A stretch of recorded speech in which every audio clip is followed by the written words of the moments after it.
One of the central objectives of the Office of Surface Mining Reclamation and Enforcement is to mitigate the effects of past mining by pursuing reclamation of abandoned coal mines. When Congress enacted the Surface Mining Control and Reclamation Act of 1977, OSMRE established the largest mining reclamation program in the world. In the past 37 years, OSMRE has partnered with states and tribes to restore the land, prevent further environmental damage, and protect human health and safety. Tonight, OSMRE honors 5 abandoned mine land programs that have led the way in eliminating public health, safety, and environmental hazards in the last year. Welcome to OSMRE's 2014 Abandoned Mine Land Reclamation Awards.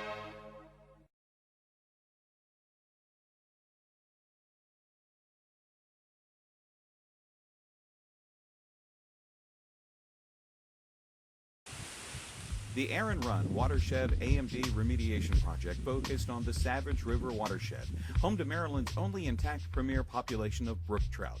Acid mine drainage, or AMD, near the confluence of Aaron Run and the Savage River 3 miles away, had killed off approximately 30% of the trout population there. The project had 4 primary goals: eliminate or treat several sources of acid mine drainage, return native brook trout to Aaron Run, enhance the fishery, and remove the site from the state's AMD impairment list.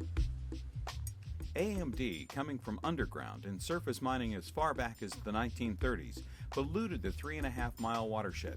Testing revealed pH levels as low as 3.5 in some parts. Planning for the cleanup began with a 1989 feasibility study and a search for the AMD sources, followed by a biological impact study in 2000. Using both passive and active treatment systems at multiple sites, including the building of man-made concrete treatment tanks, as well as creating wetlands and floodplains, Maryland was able to raise the stream's pH. Follow-on testing showed both the pollutant loads and pH values are well within state and federal standards. But greater proof comes in the form of life. The state stocked Aaron Run with young trout in 2012. By 2013, the State Fisheries Service found those fish are now reproducing in the watershed. Results that took more than 2 decades to achieve and worthy of the 2014 Appalachian Regional Award.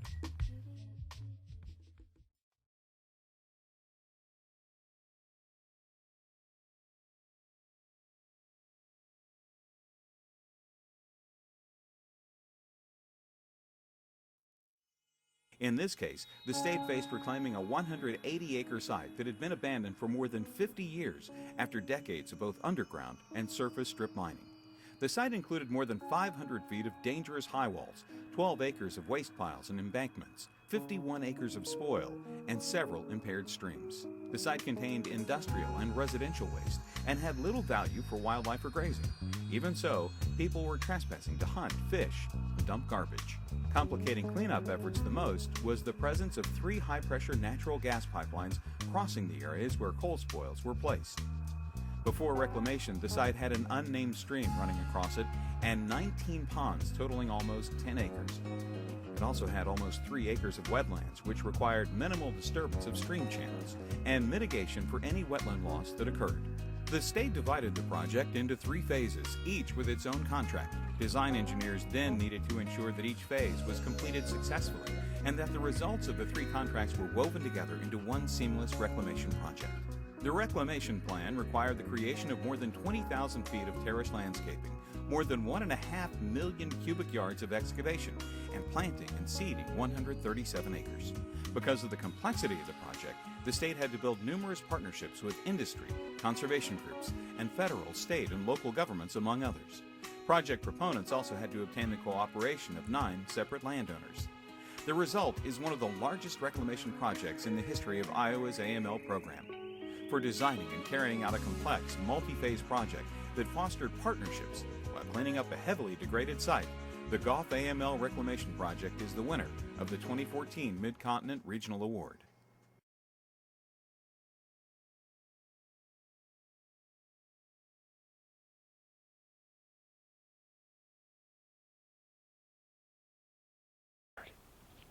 The Western Regional Award winner lies less than a mile from Crested Butte, one of America's best-known ski resorts. In fact, mining at this site in Colorado goes back to 1884. More than 1.2 million tons of anthracite was produced before the site was abandoned in 1946. For more than 50 years, the site remained unused. During that time, the land deteriorated, buildings collapsed, and the presence of coal waste provided enough nutrients to support invasive plant species and noxious weeds. And then a coalition formed between the state and private landowners. When the property was purchased, our partners like the town of Crested Butte, statewide and local funding sources, were willing to join the land trust in taking a risk on this property that was showing a lot of degradation from historic mining. The land trust also maintains a conservation area on the property, and a local rancher uses part of the site as a cattle loadout area. The stakeholders faced a tough reclamation project. The cattle loadout area was in poor shape, and an artificial pond had formed through sedimentation, which flooded both the access road and coal waste piles. The entire cattle loadout area was 100% coal. It was fine grained. There were large rills and gullies. It was at a pretty significant slope from the hillside down to the wetland. There were a lot of noxious weeds, and the road in would wash out every spring during melt-off. So the rancher would have to come in, fix the road, fill in some large potholes that had established over the winter, and then bring his cattle in. The refuse piles also fragmented the wetlands associated with the nearby Slate River, which affected the hydrologic characteristics of the water. It became a very complicated project because the stakeholders had several goals in mind. This was the last stop on the rail line that came into Crested Butte, and there was a large turnaround here in the wetland. And we believe that the coal that was located in the wetland was from that railroad turnaround. So this historical aspect of this site was very important. We came in and removed 11,000 cubic yards of coal waste from the wetlands and planted approximately 15,000 live plants, another 5,000 live willow cuttings that we harvested on site. We planted about 30 patches of wetland sod that we harvested from the surrounding area, and we did 100 live willow plants. We left a lot of the historical coal piles on this site because they weren't really impacting the environment, and we wanted to maintain that historical flair to this site. The whole purpose of this project was to maintain the land use and restore the wetlands, but not to erase the very rich mining history that we have on this site. For restoring wildlife habitat and protecting wetlands, honoring history, and returning the property to beneficial use, the Colorado Division of Reclamation, Mining, and Safety is the winner of the Western Regional Award for its Smith Hill project at Crested Butte.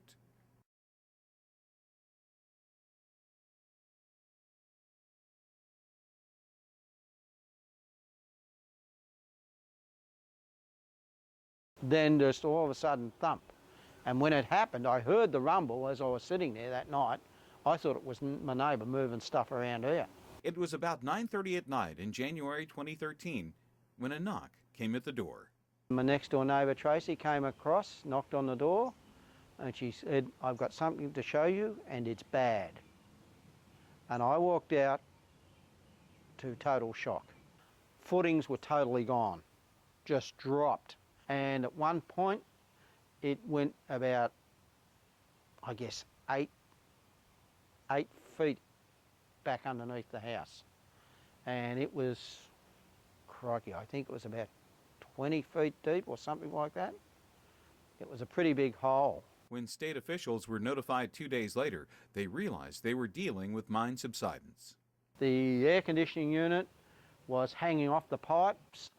The gas meter was located down there at that stage. It was sitting on the gas pipe, which was bent double. Fortunately, we didn't have any gas leak.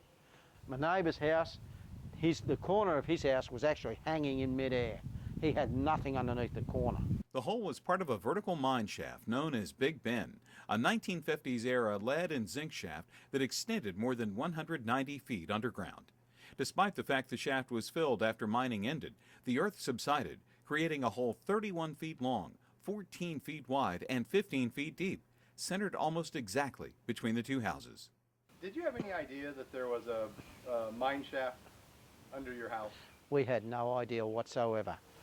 In just one day, the state contracted to have crews excavate the shaft, install rockfill on the sides of the opening, and install supports so permanent repairs could begin. Within 2 weeks, a private engineer had designed a concrete support beam to span the vertical opening to prevent the more threatened of the two houses from falling in. In March, the contractor excavated 18 feet down and installed a 77 cubic yard concrete plug to prevent further subsidence. In April, the contractor grouted all the remaining voids under each home, and on May 1st, workers planted and reseeded the yards where the subsidence first appeared. I mean, I can't speak highly enough of these guys.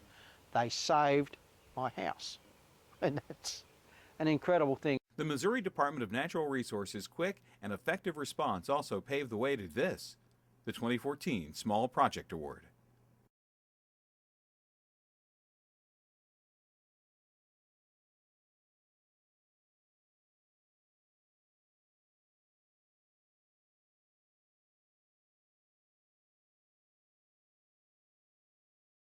The danger in question? A long and dangerous high wall that stretched more than 8/10 of a mile, an area that few people enjoyed driving near. It was an obvious danger. It was a pretty severe drop-off right off the immediate road, and it was a scary area. I could see why people didn't particularly want to drive on that road. The high wall stood more than 110 feet above ground level. Occasionally, rocks and boulders would fall from the high wall, endangering both people on the road and boats in the lake. And on some days, school kids. It is a highly traveled county road, not only local residences, but daily school bus traffic. The county road itself also presented a danger. It was so narrow that a school bus would have to pull off to the side of the road to allow other cars to pass. But then, Triad Mining and the state discussed a possible way to eliminate the danger while providing a small revenue stream for the company. And then we started talking to the DNR about possibly working with them on a high wall that was adjacent to it. One of the biggest obstacles was cost. Using traditional reclamation methods, such as backfilling the high wall, would mean clearing 35 acres of mine spoil at an estimated $6.2 million cost. That would make it one of the most expensive reclamation projects in state history. When state regulators realized they might be able to provide the remaining coal in the high wall to the operator as a cost offset, it made perfect sense. This process with Triad, mining through the high wall, bringing their excess spoil with them and using that as the backfill material was a win for the property. The state, OSMRE, the Army Corps of Engineers, and the U.S. Fish and Wildlife Service all signed a cooperative agreement with Triad Mining to mine the site for $300,000, which nearly covered the cost of earth moving. During mining operations, the company closed the county road, and once mining was completed, they rebuilt it, straightening the road to eliminate blind spots and expanding it to 2 full lanes. The company also created more than 1,400 feet of new streams using natural design techniques, enhancing the wildlife potential of the site. For completing the project for 95% less than projected cost, helping to provide for the nation's energy needs, protecting the local community, and enhancing the environment, the Indiana Division of Reclamation and its partners are the recipients of this year's OSMRE National Award.